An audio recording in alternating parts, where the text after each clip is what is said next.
4. Rachel is sitting in the library during 7th period writing in her notebook. After a while, she notices that her scalp is prickling. She has that shivery sensation that comes from being watched. She looks up and, sure enough, meets a pair of eyes across the room. Someone is watching her. Louis Allswanger. Louis Allswanger?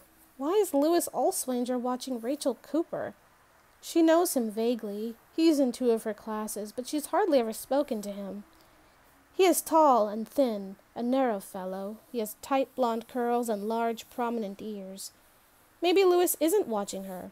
Maybe he's watching Rhoda Rivers, who is sitting right across from Rachel. That makes a lot more sense. Rhoda Rivers is not only beautiful, with her masses of frizzy hair, but she nearly always wears something odd, different, or surprising. Today she's tied ribbons around the arms of her blouse, above and below the elbows. She is an undeniably watchable girl. Alliance High is full of Rhoda Rivers watchers. Rachel understands because she herself is a Rhoda Rivers watcher. She stares at Rhoda. How can someone do something as ordinary as sit at a library table taking notes and still exude personality, charm, charisma? Whatever you call it, Rhoda's got it and Rachel hasn't. Of course Rhoda is a senior, and that, Rachel hopes, could make some difference. But Rachel's real suspicion is that the Rhodas of the world were winners even as children. Rachel goes back to her notebook. Today she's not trying anything ambitious like a story. Instead, she's been working on a description of Miss Cayley, the librarian. Wearing black boots and loose leather pants, she sits at her desk like a queen. She glances keenly at each subject who enters her domain. But Rachel's concentration is ruined. Louis Allswanger has ruined it. She looks up. He's looking at her. Not at Rhoda Rivers. Definitely her. A boy is watching her. She grows warm, glows even. He looks something like Abraham Lincoln, she decides. Wrong color hair, but the ears are exactly right. Now, with the late afternoon sun coming through the window behind him, those ears look like scalloped pieces of delicate pink glass. He takes a small notebook out of his back pocket, checks something in it, then flips pages in a reference book. Only his eyes aren't on the book. They're on her. She eases a mirror out of her purse and holds it in her lap. Maybe a miracle has taken place since the last time she looked? A transformation miracle? Manny and Shirley always say she's pretty, a pretty thing. She doesn't hold these little white lies against them. She would probably be disappointed if they didn't make those soothing noises in her direction, but it's impossible to believe them. They're her parents, and they love her. Excuse me a minute, I need to change the direction of my fan. There. All right. They're her parents, and they love her. In the mirror, she sees the merciless truth.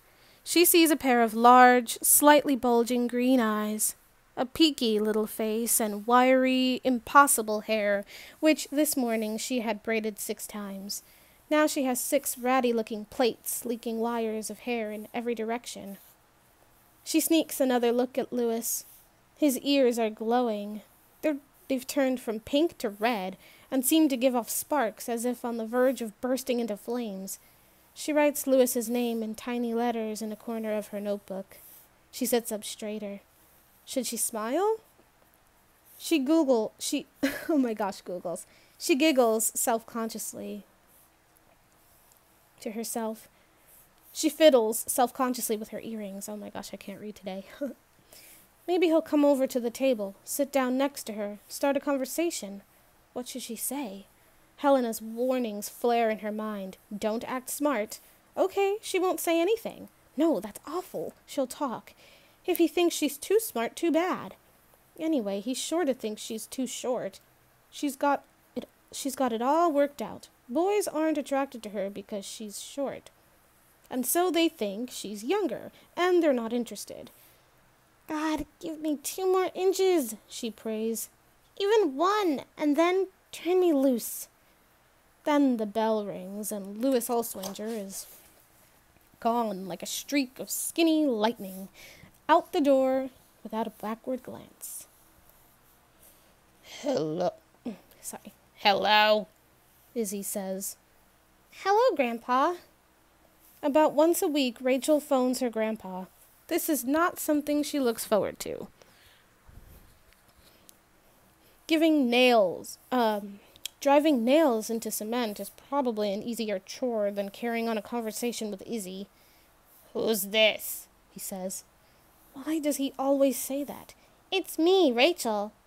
Who? He always says that, too. Rachel! Oh, it's you. Why are you shouting? I'm not deaf. Sorry, I didn't mean...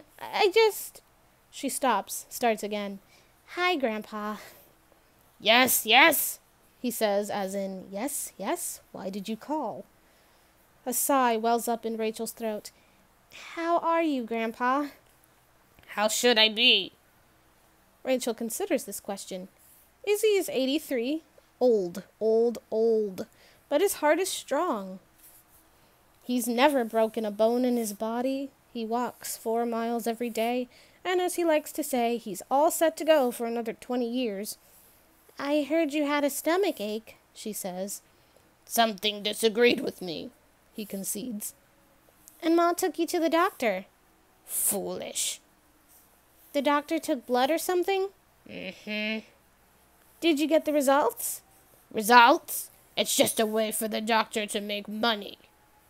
There's a pause, during which Rachel searches for something else to say. Questions occur to her. What's it like being old? What do you do all day? I don't think you like me. Is that true? So you're feeling okay, Grandpa? The stomach ache is gone? Mm-hmm. Hard going, but isn't only Rachel who has trouble? Bleh. Hard going, but it isn't only Rachel who has trouble talking to Izzy. When Jeremy was home for a visit a couple of years ago, he said one of the reasons he'd come was to see his grandfather. He made a point of visiting Izzy alone one day, so they could spend some time together. From that visit, bold Jeremy, with his beautiful shaggy beard and sad brown eyes, came back white-faced and shaking. Actually shaking because Grandpa Izzy had told him off, no mercy given. What's this crazy life you're leading? Izzy had said. You get married, you get divorced. You get married, you get divorced. You go from one woman to another. Do you think you're an Arab sheik? You don't have children. You go from one job to another like a jackrabbit. Is that any way for a man to live? No, it's the life for a selfish boy.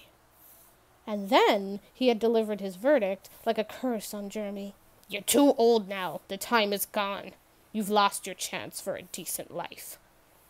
Years ago, long before Rachel was born, something also happened with her Uncle Leonard and Grandpa Izzy. Some kind of quarrel because Leonard wanted to go into theater. From the things Rachel heard, her grandfather's attitude was, either my way, son, or don't do it. Her uncle left home when he was younger than Rachel is now, shipped off on a boat as a deckhand, jumped ship in England and stayed there. The only time he came back was for his mother's funeral. That, too, was before Rachel was born, in another life that she didn't share. Every once in a while, Rachel's mother gets really sad about not ever seeing her baby brother, but she doesn't blame Izzy. Grandpa was brought up differently, she says. He wasn't born in this country. He doesn't understand about people like Jeremy and my brother Lenny. Grandpa was brought up that you should get a trade and stick with it. You should get married and stay married. That you should take jobs, work hard, and keep that job. He doesn't understand about things like finding yourself or being an actor or trying out new ideas. Maybe, Rachel thinks, and maybe not. Grandpa's not dope. He could try harder to understand. She can't forget that he talked to her brother Jeremy as if he were some kind of scummy lowlife. You've lost your chance for a decent life? How come Grandpa has to have his own way all the time? Be a bully. Say anything he wants to everybody. Does she have nothing positive to say about Grandpa Izzy? Well, he's not, as her mother says all the time, a complainer. Also, he's independent, and he's got all his marbles. So, Grandpa, she says, did you watch any good TV shows this week? Except for the news junk called junk. Which ones? What's the point of discussing trash? Guess you're right. Did you go for a walk today? Of course. And another pause ensues, even larger than the first one. Are you still there, Grandpa? I haven't left yet. Well, I should get some homework done. Goodbye, then. Click, and he's off. Goodbye, she says to the empty line.